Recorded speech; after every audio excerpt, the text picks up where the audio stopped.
I asked my BF for alone time, and he told me to pack my stuff and leave for good.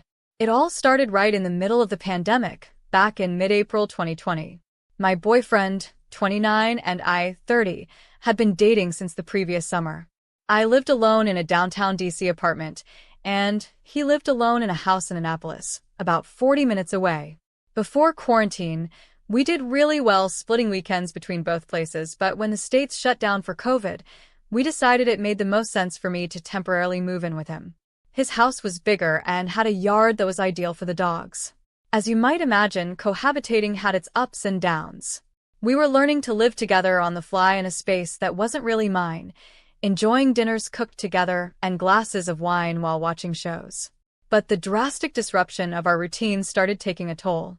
I kept working full-time from home, including overtime due to an insane workload, while he only worked a half day once a week. He was bored.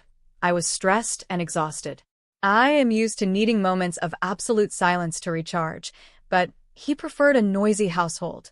The TV always on, background music, and constant commentary about sports or statistics that only interested him.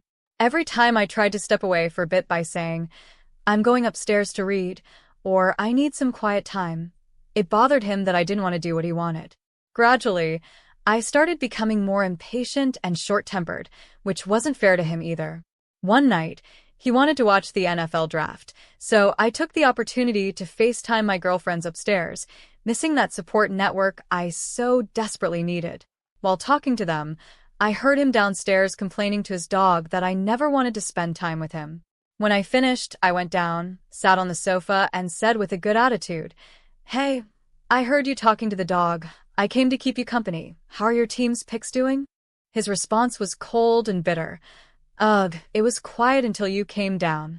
I felt like there was no way to win. By that point, I hadn't stepped foot in my apartment for over 3 weeks. I needed to go check on it and pick up medications that couldn't be transferred to another pharmacy.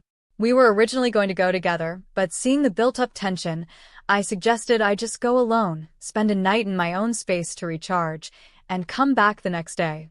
To clarify, I didn't have to interact with absolutely anyone to get to my apartment.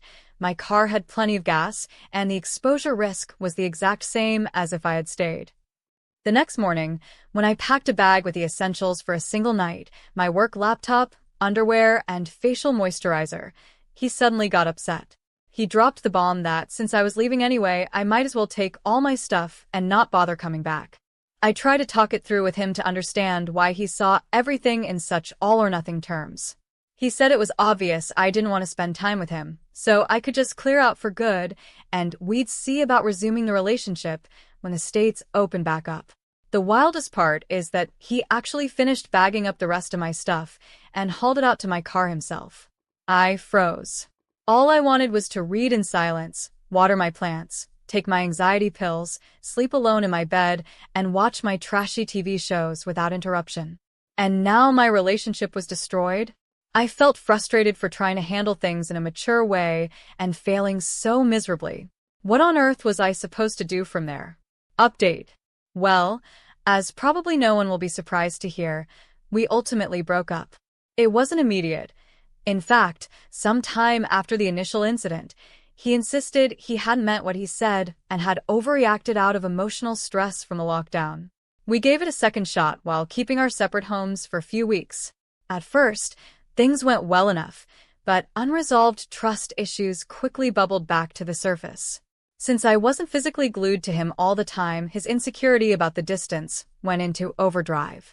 Shortly after, following yet another absurd argument with a completely disproportionate reaction on his part, I realized that if we kept going, we'd just be trapped in the exact same vicious cycle forever. This time, the breakup was absolute. To top it all off, he found this exact post on Reddit and got furious over what I wrote and what people commented. It hurts, of course. It hurts to end a relationship and hurt someone you care about, but I know deep down in my soul that I made the right choice.